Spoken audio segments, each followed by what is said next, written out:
All right, it says we're recording. So, welcome back, Calvin, to the Raw Intuition Brunch podcast. This is the second time we've attempted to record, Mercury retrograde, got to blame Mercury for everything. But so anyways, I'm Ra and this is Calvin, and we have been doing this podcast on astrology and Christianity we didn't even figure it out, like 6 months or something. I don't know, but a while. We've been doing it a while on the Anchor platform, and the Anchor platform goes to multiple different, like Spotify, Apple, like all of them. And we're gonna attempt to do a video recording today and also upload it to YouTube. So we'll see how that goes. It is Mercury retrograde. This might just have to be a learning experience, but we're gonna try. And so welcome back, Calvin, or Dirty Red, right? You go by Dirty Red. Should I just call you Dirty Red on the show, or should I call you Calvin?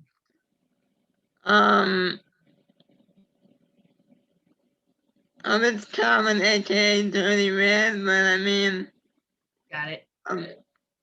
Dirty Red is my artist name. You got any more? Huh? You got any more stuff coming out? Any more music coming out? I have some stuff. Yeah, I'm on the way. Check me out on SoundCloud. I have all my stuff on there. Nice. So. Yeah, and we kind of didn't, like, in some of the beginning episodes, we talked, a little bit more about, what you do and everything like that. So if you haven't, you can check those out on the podcast on Anchor. And then maybe we'll have to do like a rewind if we're going to post it on YouTube. We might have to like redo all that stuff. But anyways, it's February in the United States of America. That means that it's Valentine's Day time, and all the stores are covered in hearts and chocolates and teddy bears and all of my favorite things. Those are some of my favorite things. So like, I'm always sometimes like to talk crap about like the corporate taking over all the holidays and making it all about money and stuff. But like, I really like dark chocolate a lot. So I'm definitely going to get some dark chocolate. And so this time of year is my favorite. But anyways, we were in astrology this week. We have a large conjunction today. Actually, right now, there is 6 planets, including the moon, and Jupiter and Saturn and Venus and Mercury. And they're all in, I don't know if I forgot, but they're all in Aquarius. And so this week's supposed to be, because Jupiter and Venus are so closely conjunct right now, which means they're just like hanging out together. They're right next to each other. Jupiter and Venus are supposed to be like it's supposed to be the most romantic time of year. Now, this doesn't always happen near February or near Valentine's Day, but this year it happens to fall near Valentine's Day. So I thought that was cool. And the moon there adds some extra, emotional touch to the group. And I just was like wanting to talk a lot about love and sex and relationships and how astrology is involved in that. And then I wanted to hear your perspective on like Christianity, because in astrology, people from India who do Indian astrology, the culture over there, especially Vedic, I believe, and I could be wrong. Like if I'm wrong about this, anything, like you guys can correct me. But from what I understand, Vedic is very much involved in, they will use charts to arrange marriages. Maybe not so much now. I don't know if that's still happening. We should look it up. But a lot of times an astrologer would be consulted, and if you did not align correctly, if your charts did not go well together, then your parents or, whoever would not approve you to get married to this person. Or if, there was an arrangement between families and they were arranging a marriage, they would find someone with a fitted chart to go to arrange the marriage with that would, probably benefit the whole family. And so astrology plays a huge role historically in relationships and how we decide who to be with and who not to be with. And then there's a lot of things, a lot of times people with having relationship issues will consult an astrologer or another form of divination, like, tarot. My friend who does tarot, a lot of people, will come to her if they're having relationship issues and want her, to maybe help them out with maybe a clearer view of what's going on. And in astrology, I look at it more from the view of your psychology behind how you interact with people, how you experience relationships, how you enjoy relationships, and things that you might not enjoy is more how I view it. I'm kind of against, people can do whatever they want. I just personally would not arrange a marriage or base my own relationship based on astrological charts alone. Free will and YOLO. No, but anyways, but like, all of those things. So it's a very complicated topic, and so I started thinking, and neither one of us are complete experts or like know everything, nor do I believe that people who claim to be experts necessarily know everything. But it got me thinking about how does Christianity, like, how do you decide if you're a Christian that this person is a good fit for you? Like, is it all just love and relationships, or does God have like some kind of blueprint for how to pick a mate? Is there anything in the Bible that says how to go about doing this? And yeah, I was just interested in that side. You're like, I don't know. It's a big question. Yeah, I was kind of waiting for you to be like, all right, you can talk now. You're good. You're good. Yeah, I didn't want to interrupt, but yeah. So I have not been entangled with an individual since I started following God again back in 2014. I have been in 3 relationships. I don't want to call them failures, but I'm not with any of those individuals now. We call them learning experiences. Oh, wow. Yes. The audio got really weird for a minute. Did it stop doing that? Okay. It sounds better now. I was hearing myself echo, but go ahead. Go ahead. You froze. These 7, almost 8 years, I have been single and pursuing God. I have done a lot of reflecting, and I've learned that as a Christian, it is important and wise for us to be patient, trust, and ask God for what we desire. If we desire a companion, a helpmate, God will provide that for us. We can see that in the Bible. He did that for Adam, for the first individual he created. He created Adam, and then he gave Adam a job to name the animals, and then after Adam completed his job, God said that it was not good for Adam to be alone anymore. And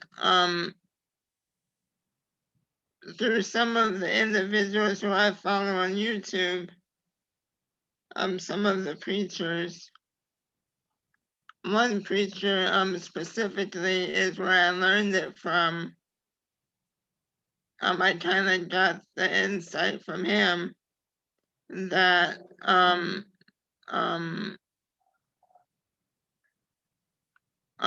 once we complete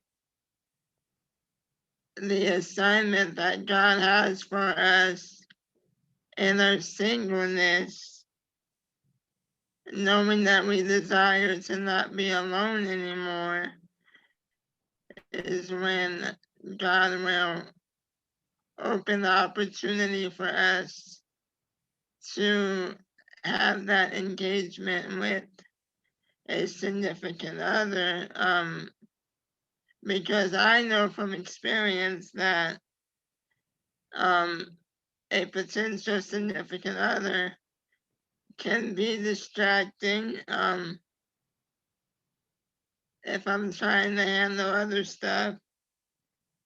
I know I have been distracted, and I feel like God would not want us to be distracted.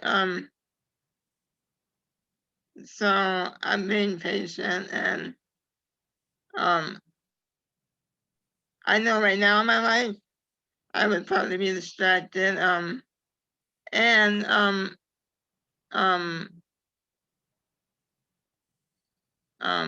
my last relationship definitely was a learning experience, and I learned that it can be hard, and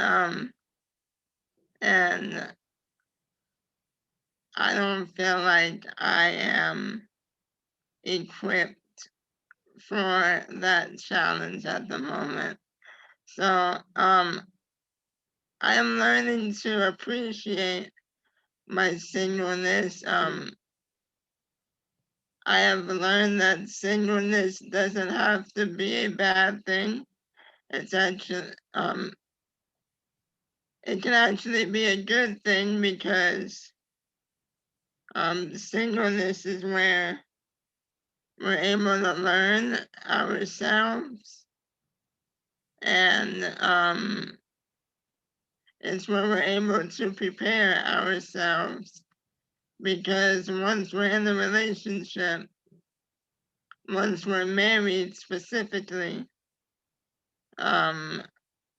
we're kind of stuck unless we wanna file for divorce, and Who wants to do that? Nobody wants to do that. yeah, that costs money too, I think. Oh, it's like echoing when I talk. Is it echoing on your end? No. No, you hear me fine? Yeah. There's a little bit of feedback for myself. So I don't know. It's not doing it now, but that's the second time it's done it. Anyway, it's funny because me and you don't have any issues on the Anchor platform, but like a lot of other people I meet with on the Anchor platform, I have a bunch of issues with. But like now me and you are on a different platform and we're having issues. It's so funny. But anyways. Technology. I know. Who knows? Oh, like I said, I just blame Mercury retrograde. So, and Mercury retrograde is like a reevaluation of things. So if there's something that needs to be addressed electronically or like with your car, like if you don't change your oil during a Mercury retrograde, your car might break down, is like what they say. But I personally just blame everything on it during that time because yeah, it's fun. But accountability, you don't need to take accountability when Mercury's retrograding. Just kidding. but so I agree with all of those things. So like if I'm looking at a person's chart and there is some indicators, and I still have yet to look at your chart. I don't think I have it anymore. I don't think I have your chart. I was trying to find it right now, but I don't have it in my saved files. But anyways, if I look at someone's chart and I see there is certain indicators of like having a later marriage or having, of course, some people, they like don't get married, but like, I don't really tell people stuff like that because there's a lot of things in the chart that can mitigate or like, they might, when Saturn's involved in certain houses, they definitely show that a person might get married later, or they might not get married at all. But those are things that there's always with Saturn, that's always a lesson that needs to be learned. So kind of what you're saying about how, sometimes we need to work on ourselves before we enter a relationship. And definitely when Saturn's involved in like the 7th house of marriage, there is a lesson to be learned with yourself before you want to join with someone else. But there is a lot of mitigating factors to that. So by mitigating, I mean, if you have certain aspects to there, it can loosen that. If you have different planets there, it can change it. So it really is, if you kind of think of how you have the primary colors, right? And so everything is down to these primary colors with, the blue. I'm like, oh my God, I can't remember my primary colors, but it's like blue, red, yellow, right? And whatever, I can't remember right now. But and so they look a certain way by themselves, but when you start to mix them and connect them together with the other colors, it forms something else. But within those mixture of colors, there is still those primary colors at the base of them.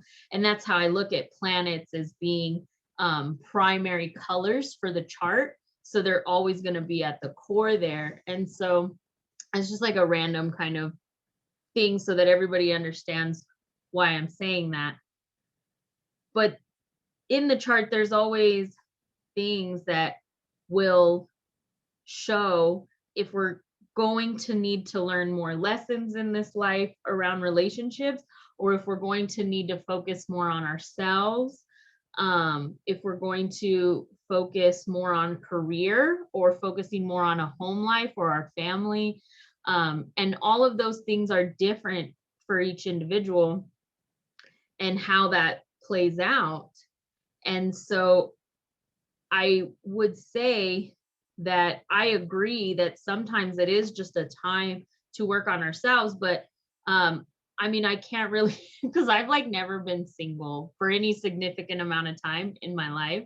And there's a lot of, especially when they talk about empowerment now, it's a big thing that everybody talks about, is needing to be single for a certain amount of time. But my chart doesn't indicate that. So I have like strong Venus and Jupiter in like the 4th house, which definitely indicates relationships and having, easy to get into relationships and staying in them, and it being a big part of my life is relationships and stuff. And so anyways, I have a lot of 5th house placements too, which is like love and romance and all of those things. And so I wouldn't say that I regret any of those relationships, because I don't actually regret any of them. Even if they didn't work out, I definitely see how I grew from them.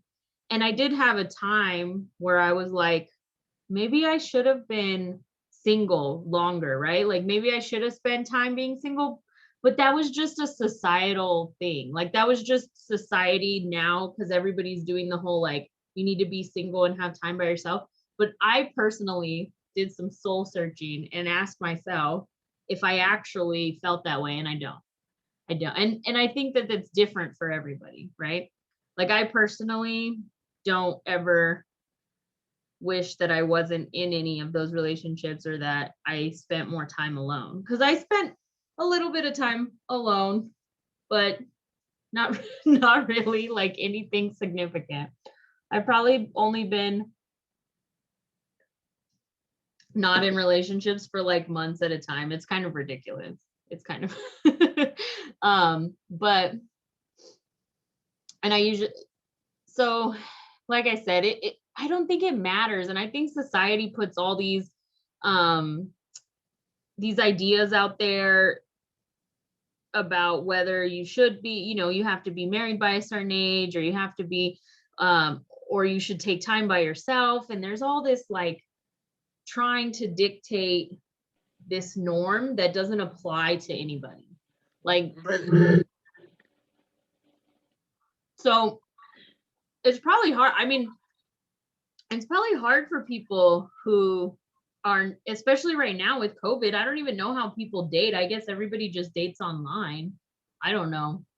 I guess you're not really dating or trying to talk to people. Maybe. I don't know. Are you? Me? Are you attempting to date? I don't know. I'm not. I've never been on a dating website or anything like that. Yeah, like I'm not right now. I have like tried like the dating app. There's one dating app that I've met a few of my Facebook friends from there. It's called Plenty of Fish. Yeah, I've heard about that. Yeah. Yeah, but yeah, and I have them as friends now. I think like 2 or 3. Um, and like I met them during like these 7 years. 7, almost 8 years I've been single, and like along the way, like just like stuff I've been learning about myself and about them. I just like came to the conclusion that like maybe we're not compatible. Um, maybe like maybe we are compatible, but like for whatever reason, I didn't feel like I was ready. And like I know you mentioned that you've never really like spent a lot of time being single. Nah, not at all. And but then and like I've like watched videos about this when like men and women are talking about this topic. And I think it is kind of different for men and women. Like me, um, like when I say that I haven't felt ready, one, like financially, like a lot of men feel, well, a lot of cultures um like say, oh, it's the man's responsibility to take care of the female. And like in the Bible, I don't want to say it was the man's job to care for the female, but like the man was expected to be in a position to care for his family. And like if marriage is the ultimate goal, then like with sex, I mean, with marriage comes sex, and with sex could come a baby. Right. And you need to like you need to be financially um equipped to care for that baby. And like right now I'm trying to finish school so I can make more money than I'm making now. So then like like I just like if a female is on my radar, then marriage is on my radar, and then the other stuff that comes with that. And I'm not sure if I want children. I have wanted children. I think it would be cool to have children. And if a baby comes, then I want to be ready to like help raise that child. And like I would feel really pressured if I wasn't able to help. So I just think it's easier to not be in a relationship right now. Like as a man, like that's a lot of pressure. And I hear that from a lot of men that like that's why like they don't pursue a woman or yeah, stuff like that. And then like even like the courting stage, like I don't really have money to take her out or like buy her Valentine's gifts or chocolates or so like Yeah, the chocolates are a must. Like you have to buy chocolates. Like I don't know. There's probably right, girls who yeah, don't want chocolate. I just don't understand them. yeah, I love dark chocolate. It's good. Yeah, very, very dark chocolate. Not the I have to have the dark, like 80%, 85%. It's very intense. Right. But anyways, I'm very excited. I've been trying to be good and like not eat a lot of chocolate. So a Valentine's Day is a good excuse for me to eat a whole bunch. Right. So I'm super, super stoked about it. Well, I'm eating my cucumber right now, Yeah. but I get that chocolate on I might get some today because today is I told my husband that today is like an astrological Valentine's Day. So he might bring me some chocolate today. We'll see what happens. But anyways, oh, the chocolate made me lose my train of thought.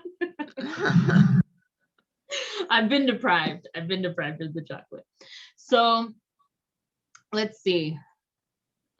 We were talking about the relationships. Oh yeah, I was gonna say that there's some girl that a friend of mine sent me a link, and she's from India, and she talks a lot about like she's like a woman empowerment thing, and she talks about like going through bad relationships or whatever, and she does talk a lot about that, about men like their role as far as being a provider. And she talks about like over there in India, like men, they will prepare for a wife, at least where she comes from. I don't know what, but like I heard her saying that they prepare for a wife before they're even dating anyone. She said like they'll go and like try to have the house and try to have another car ready and try to have like right. all this stuff ready before they even find a girl to marry, which I'm like, that's crazy. Guys in America don't do that. But I don't know, maybe they do, but I don't know them. And Right. so I've heard. huh? I've heard like some of the men that I've watched on these videos, like some of them, yeah, they're here in America, but yeah, they're hidden. Yeah, and I think like I have these like Aquarius rising and stuff, and Yeah. that's like the what you project out into the world. And I'm like, and that can be very like alternative or whatever. But I always thought I was more like didn't care about those things and like wanted to be 50-50 and just like um you know, and then I got pregnant and I had a baby, and I had to decide between staying home with my child and going to work. And then I didn't get to decide because then we were in a pandemic, and then I didn't really have the choice anymore, right? So then it was like I had to stay home. But and I was like, who else would take care of my child better than me? And why would I spend over half my paycheck on childcare for someone to do half a good a job as me, and then the rest of my paycheck would probably go to like gas and expenses that it takes to like go to work and come back, or just like the extra things you need to get when you have a job. And I was like, why? And then my role started to change. My opinions kind of started to change on that. Now, some women are very different. Some do actually would prefer, you know, they take their maternity leave at 6 weeks or a couple months and then they go back. But I couldn't do it. Like, I could not do it. I could not go back. Like, the more pregnant I got, the more reality started to hit that like I am not built for that. Like, I am not built to be away from my child, you know, at least until she's older. And, you know, that was something I wanted to do. I wanted to stay home with her. I wanted to spend the time with her.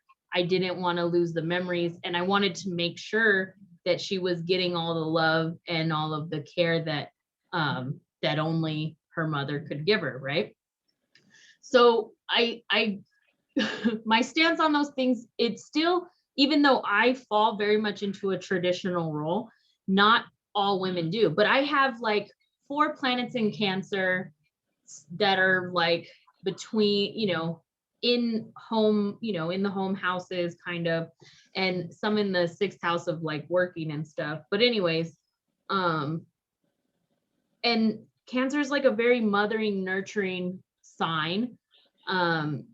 And I have a lot of those qualities, and that's something that I always wanted to do my whole life. I always wanted to be a mom. I always wanted to be a parent. And I really did wait, because I saw a lot of people struggling to have children when they did it earlier before they were set up. And so she was very, very, very much planned, like long before I ever had the right person to have her with, right? So everything I did was kind of revolved around that. And that's because I have a lot of that mothering quality. Like, I would always think about how would this help my future child? Like, when I was like a teenager, I would think about these things. And not all women are like that though. And and not all men are built to be providers. Some men are built to be nurturers. I was talking to a man the other day who he had stayed home and been the stay-at-home dad.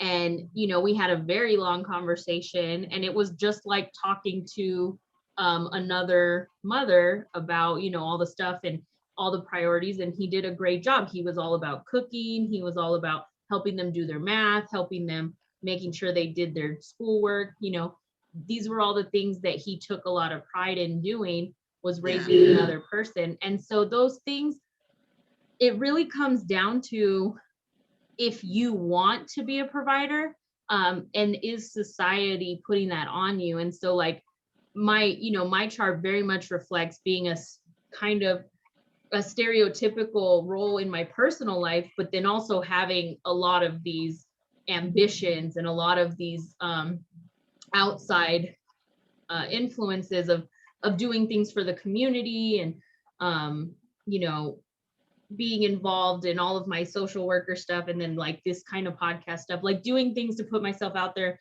to do something for humanity. But in my personal life, I am all about being a mother at first, you know, like that's what I want first. And then all of the rest of it is something that I get to do as an extra fulfillment second.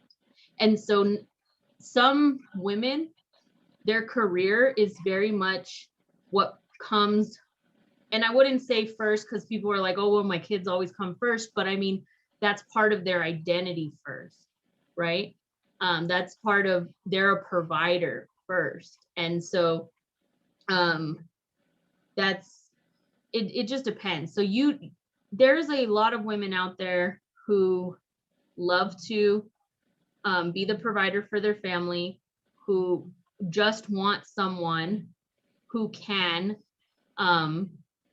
you know, help them and be there for them and nurture them and care for them and love them and provide all of those things. And then, you know, obviously probably help in the house somehow, or help somehow But you just have to find that balance of like what it is. But if you want to be a provider and that's part of your, you know, do you feel good about that or will you not feel good? There's also a bit of a provider in me because I don't feel good unless I'm also bringing something in too. Like if I'm bringing in a little bit of money, bringing in something, like I don't feel good unless I'm helping at least a little bit financially. And so I do that, right? Like I do things to make sure that I don't feel like I also like, another way to do that is just going through all of the finances and making sure that everything's checked or whatever. But that's like a whole long tangent. But my point is that I think and I see that society definitely allows for the mixture of that. And that's okay. I'm all for a personal parent staying home, whether it's the mother or the child. I am all for a personal parent or at least a family member that's very close, if possible, staying home with the child. That's my own personal thing, because I think that, you know, unless you have a really nice daycare, a really nice nanny, I don't know, but I'm not really for that. Just be, if you can avoid it. I know that some people, they can't afford to not have both people working, right? Like they just can't afford that. But anyways, I would say that the way that astrology would helps is for you to be able to evaluate and see in your chart what is it that really motivates you in love and relationships, and what motivates you as a person, to see what kind of relationship do you want and what kind of person would help provide that for you, and then vice versa. And those, you know, what you think you want now can change, because like I said, I thought that I wanted like to do the whole career thing, and I thought I'd be okay with her, you know. I don't know what I thought. I think in my head I was just confused that I thought I could have both. Like I thought I could be this mom and go and have a career. But like I said, I was trying to figure out all that stuff, and it really just came down to I want to be with my daughter and I don't want anybody else to do it. So but like I said, you just need to figure that out. I know the Bible definitely puts a lot of pressure on men though. So how does to be the provider and women to be the nurturer? And so how does, I mean, I guess with modern Christianity, do they address that with the need for different types of families now? So I was thinking of an example right now, and you know, I think overall it just takes it takes communication between the individuals. As you mentioned, that individual,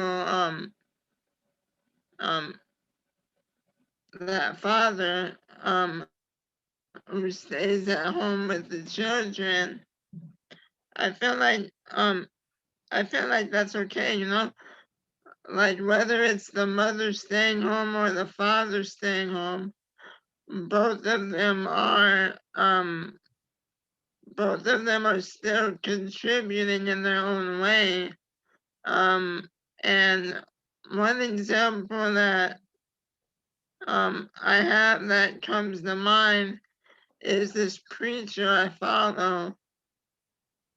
His name is Joshua Ezzy, and he's the one who actually gave me that insight about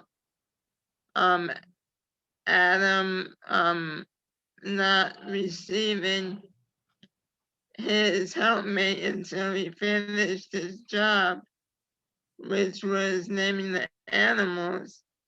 And then God put him to rest. And then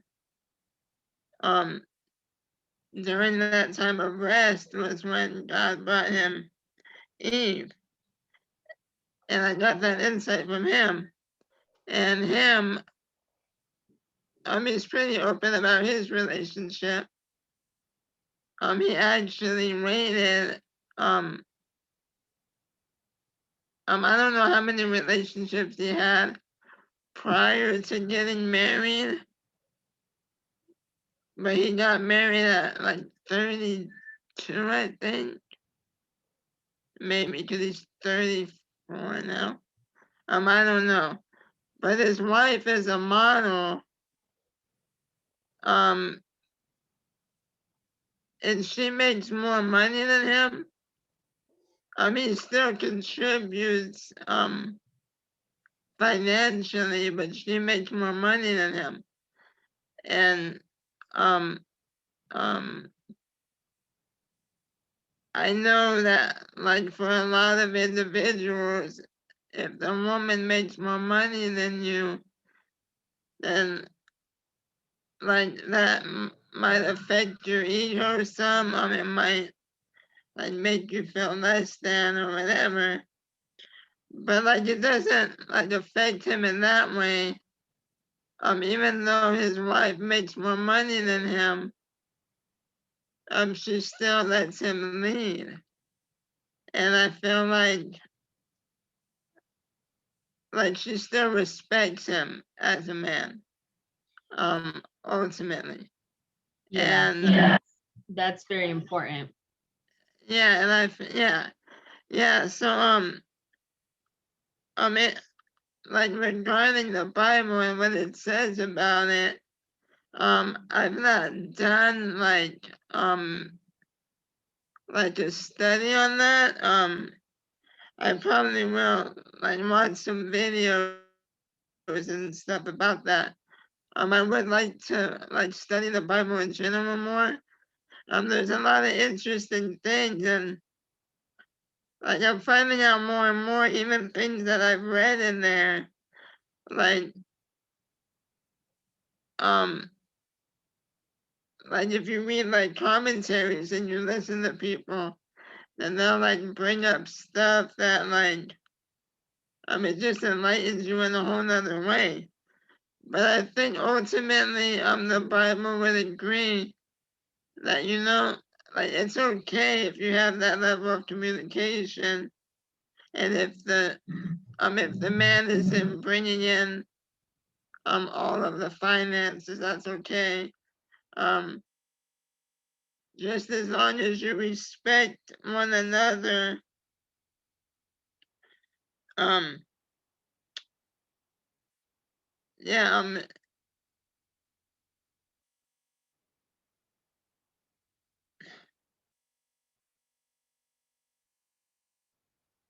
I'm not sure if you're still hearing me or not. That's why I stopped.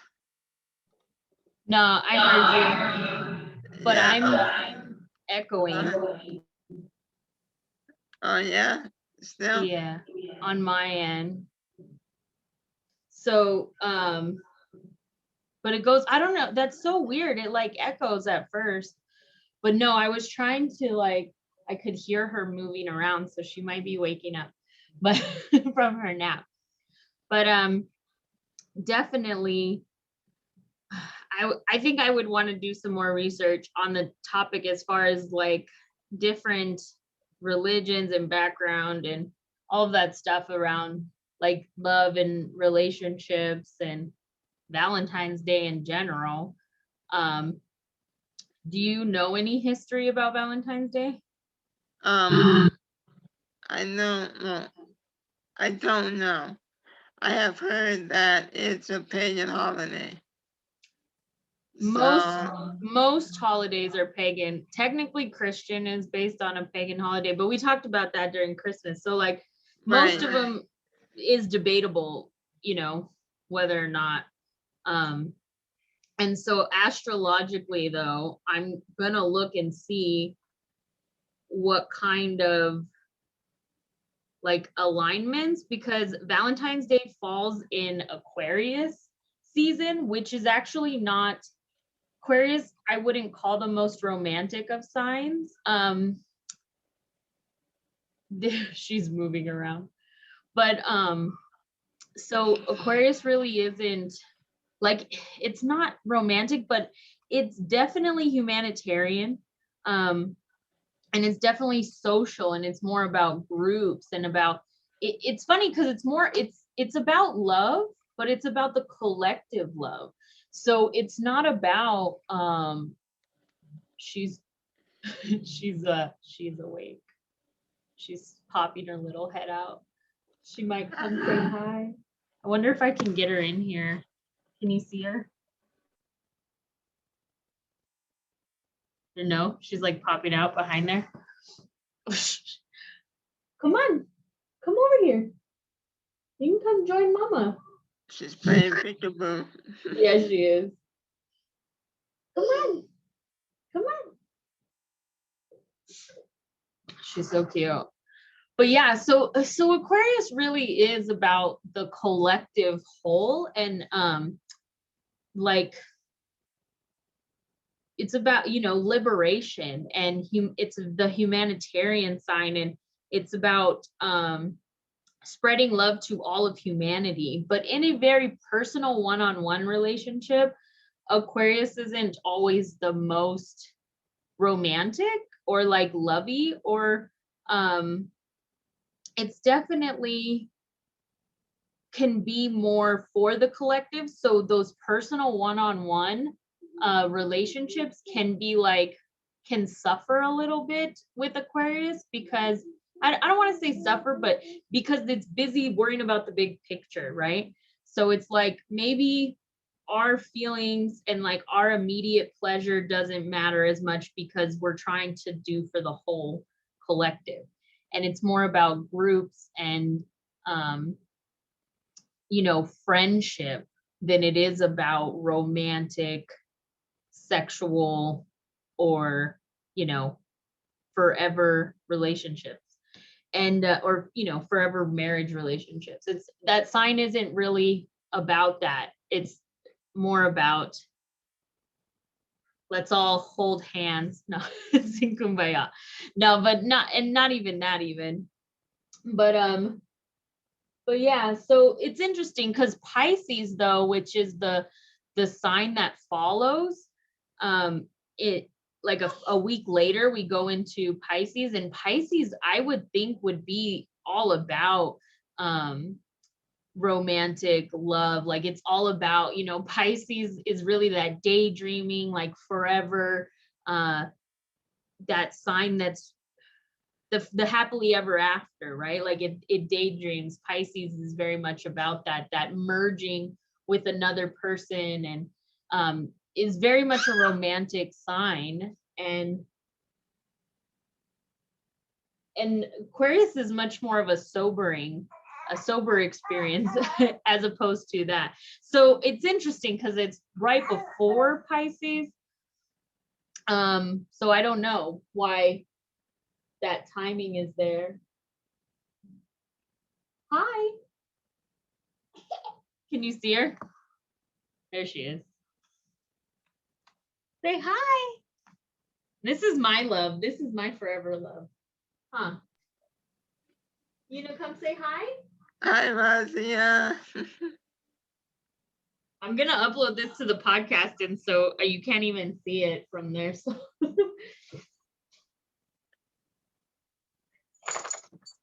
Are you gonna put this on YouTube?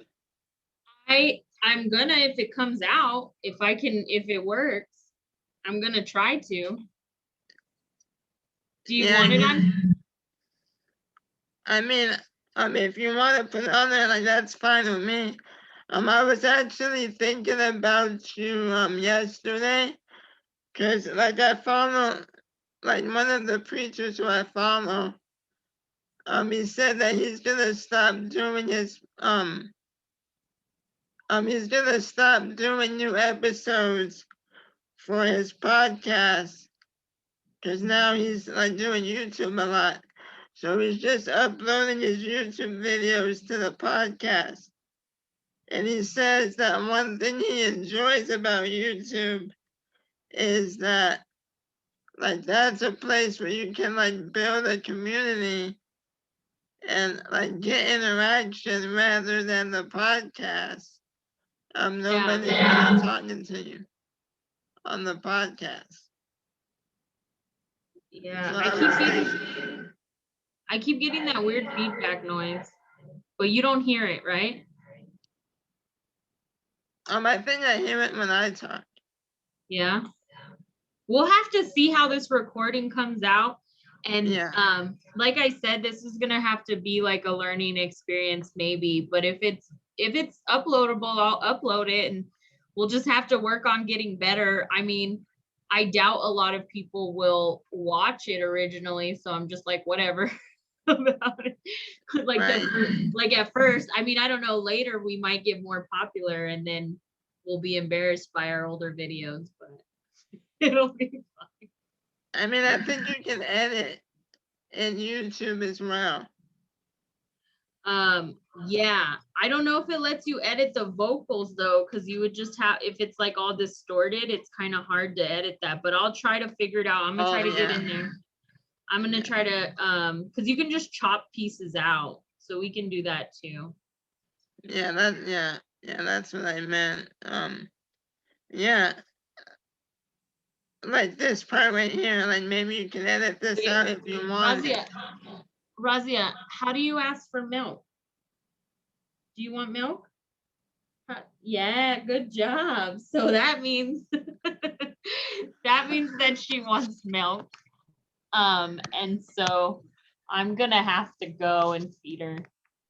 But but we'll have to cut it short, and then I'll see how this audio is. Say thank you. Say thank you, Calvin. Adios. Bye. Peace out.